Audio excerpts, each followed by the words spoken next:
It is unclear when Bertoxxulous first came to exist, and his origins cannot truly be known. His followers claim that he has existed for as long as death itself. But what can be known is when he first came to exist in this plane, on the world of Norath.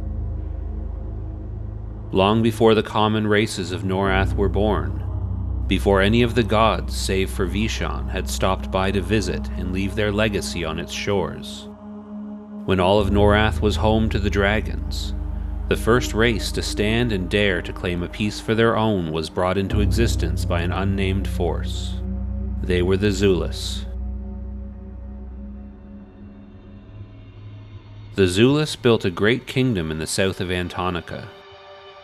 It rivaled the beauty and wealth of any kingdom that has existed since. Their kings commanded armies that could have challenged the dragons if they chose to, but they did not.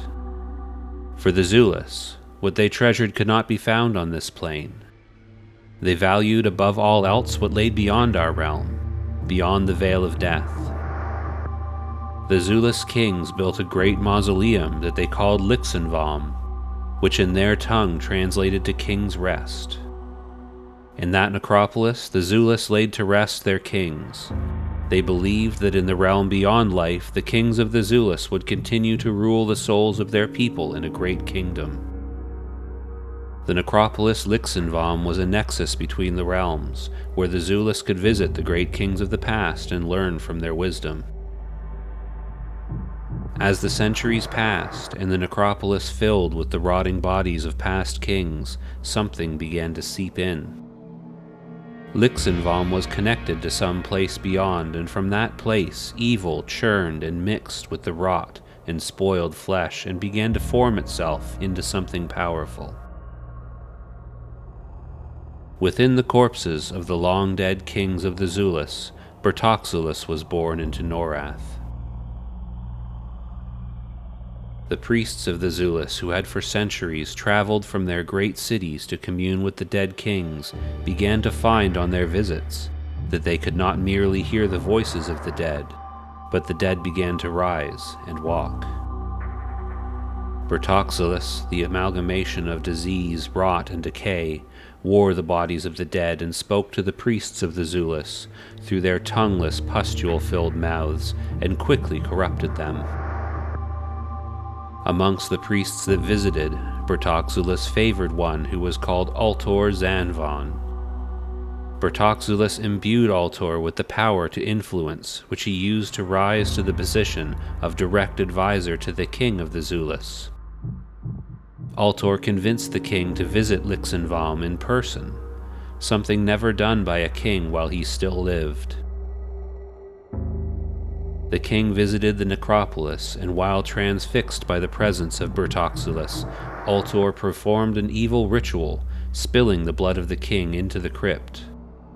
The living blood of the king poured out and mixed with the vile corruption of Lxanvom, and Bertoxxulous used it to reanimate the 12 Zulus kings that came before, and bound them in his service forever. The kings in turn animated the corpses of the armies entombed in the crypt to fight for them. Altor and the undead kings led their army across the kingdom of the Zulus, killing any who resisted and corrupting the land. Any of the Zulus who were not killed in the massacre were infected by a horrific plague that killed all who remained. The Zulus were no more. Even their cities began to crumble and rot. Bertoxxulous looked out over what remained of the once great Zulus kingdom and was proud of what he had done. He called his undead servants to the crypt of Lxanvom and transported it and all of its minions to the plane of disease, where they remain to this day.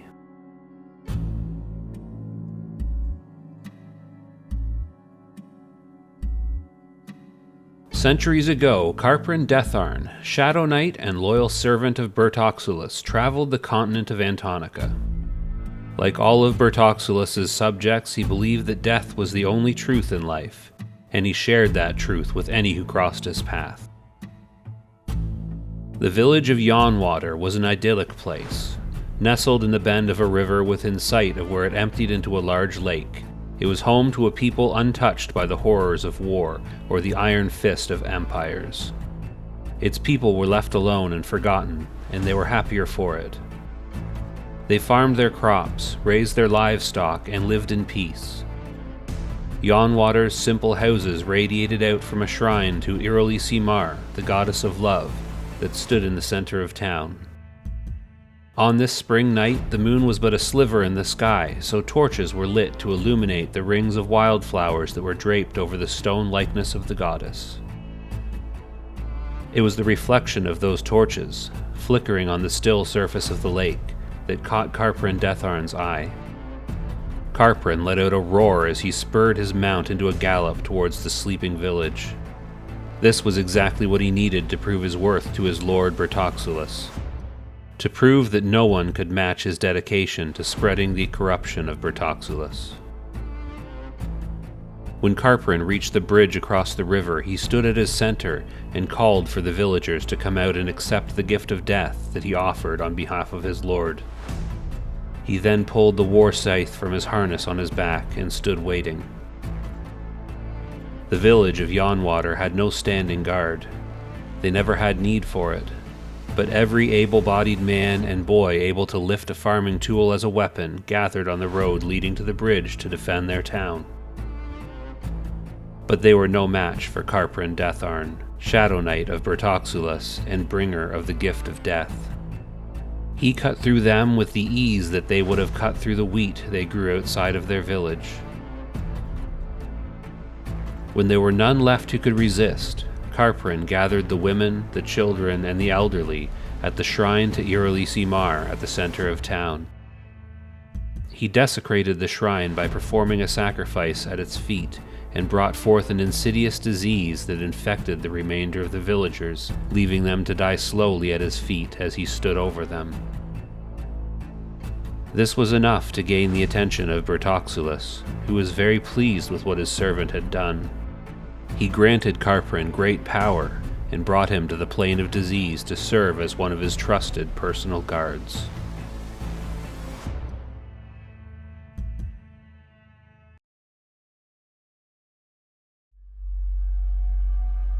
Before she was even born, Avhi Escron's life was destined to not be normal in any way.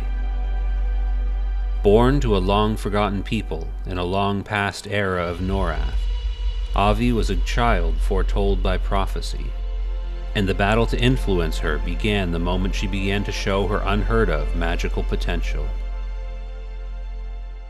She was taken from her family and instructed by masters of the schools of magic, and her power surpassed all of them. Mentors, advisors, and mysterious strangers appeared to try and sway her path. Some towards good, some towards evil. She was bombarded day and night. Her decision was too important to be left to chance. The path she chose had potential to affect the lives of millions. Even sleep was no escape. In her dreams, the forces fighting for her showed her dreams of what could be. She could choose the path of light and use her power to protect the innocent. She saw images of happy families and children living in peace and prosperity, kingdoms that would unite and put an end to war and conflict. She saw a future where she stood as a bulwark against the powers of evil that would corrupt the land and cause untold suffering. Or she could choose the darkness, a path that saw her gain almost limitless power. Power that would bring her great wealth and give her rule over the lands and allow her to subjugate the weak masses and force them to do her bidding. When the time came, it was an easy decision for Avhi. She had been taken from her family as soon as she learned to speak. All she knew was the pursuit of power. She did not know what peace was. She had never been loved. In her world, there was no innocence to protect, so she chose the darkness. Bertoxxulous, the ancient evil brought into the world by the Zulus, who themselves were on the brink of being lost to history, became her only master.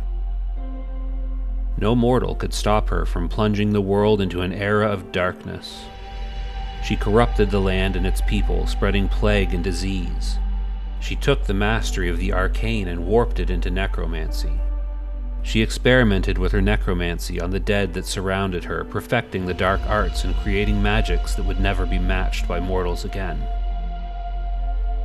At the peak of her power, Avhi submitted herself fully to Bertoxxulous, and in one final act of destruction, she laid waste to what remained of her dark kingdom, ending an era of humanity.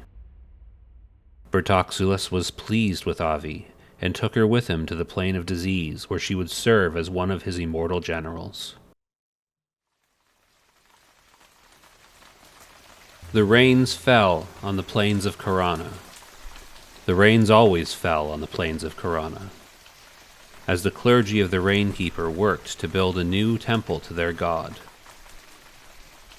Among them was the promising young acolyte Toluwan.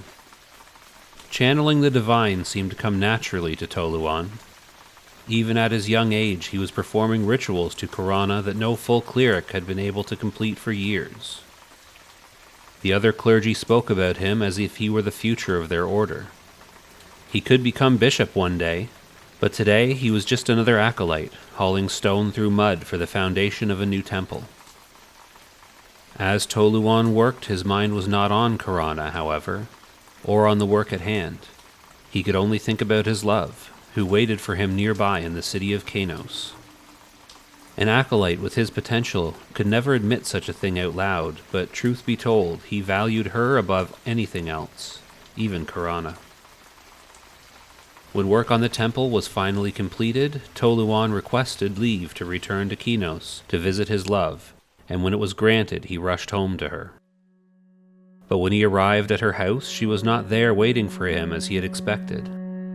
In her place, he found a note written in her hand asking him to meet her in secret that night. Toluwan was worried, but he trusted her, so he waited until nightfall and hurried to the location she left for him. Toluwan was let into a smoky, torchlit room where he saw a dozen brown-robed figures standing around a small shrine. Toluwan had studied extensively in his years with the Church of Khorana. He knew the shrines and icons of every one of Norath's deities by sight, and he recognized the shrine immediately. These were disciples of Bertoxxulous. Toluwan was seized by a momentary panic as his mind raced, trying to make sense of the situation. He refused to believe that the love of his life had lured him into a trap. There had to be another explanation. Then he saw one of the figures lower her hood, revealing her face. His love was a follower of Bertoxxulous. How had he not known? Toluwan had a decision to make, and he knew almost instantly what he would have to do.